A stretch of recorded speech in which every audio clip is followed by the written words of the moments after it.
Assalamualaikum warahmatullahi wabarakatuh. Nama saya Sipta Lestari, NPM 20111000443. Di sini saya akan menyampaikan materi tentang pendekatan dan metode dalam pendidikan Islam. Yang pertama, pendekatan dalam pendidikan Islam. Islam adalah salah satu agama dari kelompok agama yang diterima oleh seorang nabi yang mengajarkan monoteisme tanpa kompromi, iman terhadap wahyu, iman terhadap akhir zaman, dan tanggung jawab. Inti dari ajaran Islam sekaligus sebab berbagai kebaikan adalah takwa kepada Allah Subhanahu wa taala.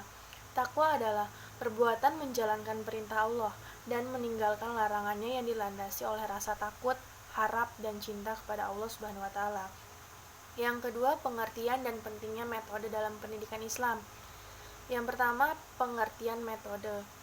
Dari segi bahasa, metode berasal dari dua kata, yaitu meta dan hodos. Meta berarti melalui dan hodos berarti cara atau jalan. Dengan demikian, metode berarti suatu cara atau jalan yang harus dilalui untuk mencapai tujuan. Yang kedua, pengertian pendidikan Islam.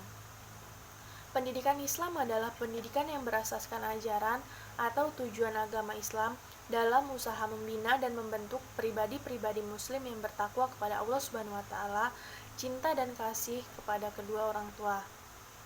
Yang selanjutnya, fungsi metode pendidikan Islam. Metode berfungsi untuk mengantarkan suatu tujuan kepada objek sasaran dengan cara yang sesuai dengan objek sasaran tersebut. Metode sangat berfungsi dalam penyampaian materi pendidikan. Namun, dalam hal itu menurut perspektif Al-Quran harus bertolak dari pandangan yang tepat kepada manusia sebagai makhluk yang dapat dididik melalui pendekatan jasmani, jiwa, dan akal pikiran. Yang selanjutnya, prinsip-prinsip pendidikan. Yang pertama, prinsip syumuliyah atau komprehensif, yang berarti pendidikan harus luas dan lengkap. Pendidikan harus memperhatikan seluruh dimensi kehidupan yang mencakup individu dan sosial, ilmu dan amal, dunia dan akhirat. Yang selanjutnya, prinsip takimuliyah atau integratif, yaitu prinsip yang memadukan antara teori dan praktik dan tauhidullah sebagai pondasinya. Yang selanjutnya, prinsip tawazuniyah atau keseimbangan, berarti pendidikan harus mengembangkan potensi secara proporsional. Akal, spiritual, jasad, kemanusiaan, ketuhanan harus diberdayakan secara proporsional.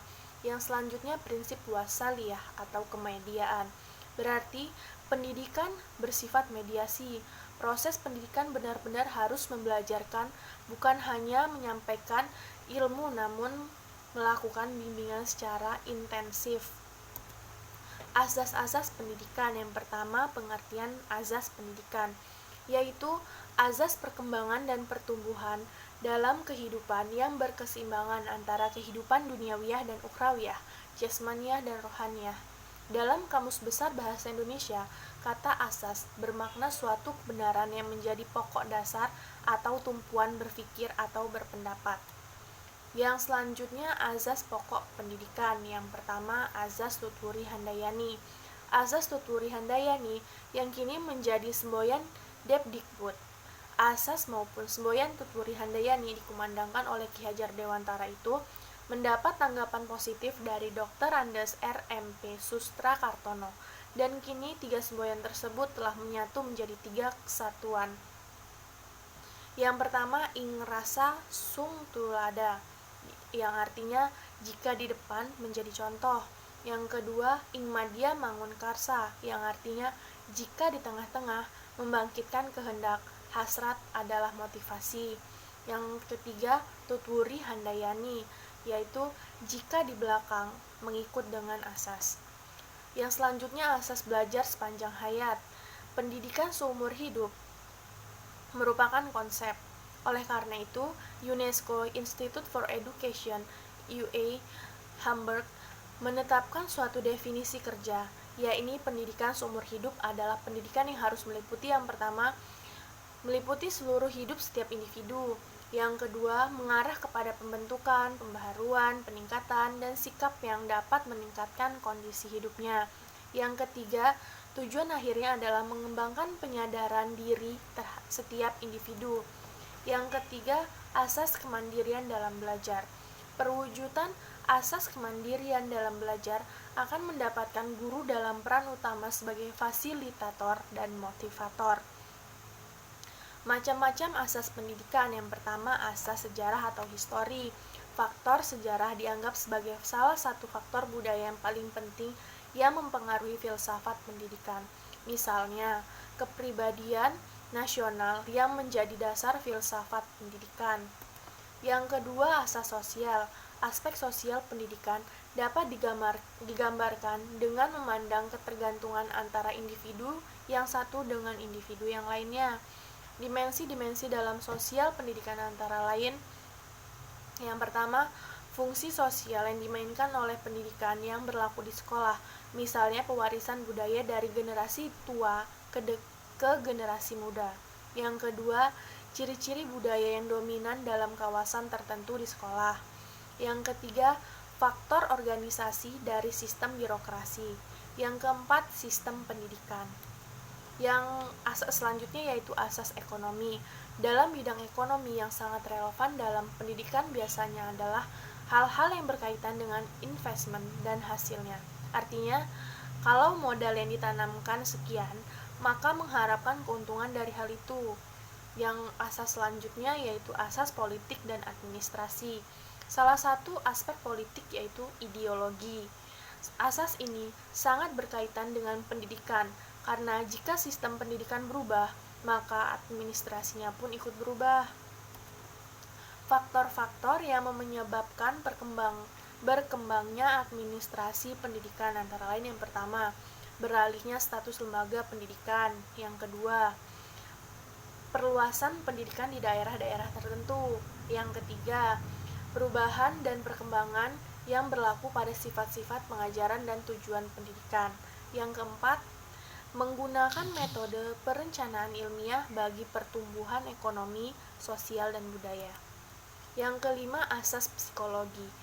Hubungan psikologi dengan pendidikan yaitu bagaimana budaya, keterampilan, dan nilai-nilai masyarakat dipelajari dari generasi tua hingga generasi muda agar identitas masyarakat terpelihara. Selanjutnya, asas motivasi. Asas motivasi dapat diupayakan melalui pengajaran dengan cara yang menarik, sesuai dengan tingkat perkembangan peserta didik. Mengadakan selingan yang sehat, menggunakan alat-alat yang sesuai dengan sifat materi. Yang selanjutnya, asas apersepsi. Apersepsi adalah gejala jiwa yang dialami jika kesan baru masuk ke dalam kesadaran seseorang yang berjalin dengan kesan-kesan lama yang sudah dimiliki. Asas ini bertujuan menghubungkan bahan pelajaran yang akan diberikan dengan apa yang telah dikenal oleh peserta didik. Jenis atau macam-macam metode pendidikan. Yang pertama, metode teladan. Metode ini dianggap penting karena aspek agama yang termasuk kawasan afektif yang terwujud dalam bentuk tingkah laku atau behavioral. Yang kedua, metode kisah-kisah. Dalam Al-Quran juga terdapat kisah-kisah yang menurut Quraisy Shihab bahwa dalam mengemukakan kisah Al-Quran tidak segan untuk menceritakan kelemahan manusiawi. Yang ketiga, metode nasihat.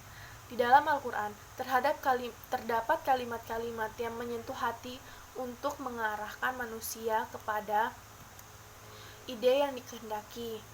Yang keempat, metode pembiasaan. Dalam hal ini, merubah kebiasaan negatif. Metode yang kelima yaitu metode ceramah atau khutbah. Metode ceramah adalah cara penyajian yang dilakukan oleh guru dengan penuturan atau penjelasan lisan secara langsung terhadap peserta didik. Yang keenam, metode diskusi.